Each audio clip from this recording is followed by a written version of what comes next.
South Korea is seeking to revise a missile guideline it has with the U.S. to mount larger warheads on its ballistic missiles in order to counter the growing military threats from North Korea. Per its current agreement with Washington, South Korea's rocket arsenal is not allowed to exceed certain parameters in terms of its range and payload weight. Our Joonhee has the story.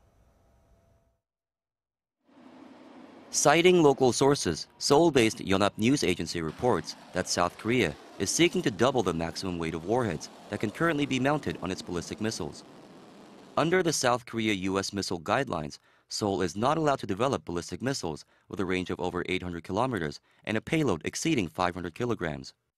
However, in light of North Korea's growing nuclear and missile threats, Seoul is seeking to double the payload limit to 1 ton to better target North Korea's military facilities, many of which are underground and heavily fortified.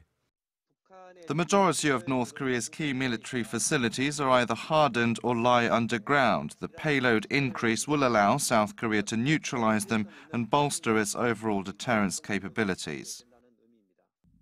Military analysts in Seoul estimate there are more than 7,000 underground bunker facilities throughout North Korea, which may be immune or resistant to conventional munitions. Possible revisions to the missile guidelines were reportedly first mentioned during last month's summit meeting between Presidents Moon Jae-in and Donald Trump. The issue may be discussed further in the two-country security consultative meeting and the Korea-U.S. integrated defense dialogue set for later this year. The last revision to the guidelines came in 2012, when the Allies agreed to extend Seoul's allowed missile range to 800 kilometers from the previous cap of 300 kilometers. South Korea's latest Hyunmoo-2C ballistic missiles have already hit that range limit, but if their allowed warhead weight is doubled from 500 kilograms to 1 ton, analysts say they can destroy bunkers that are more than 10 meters underground.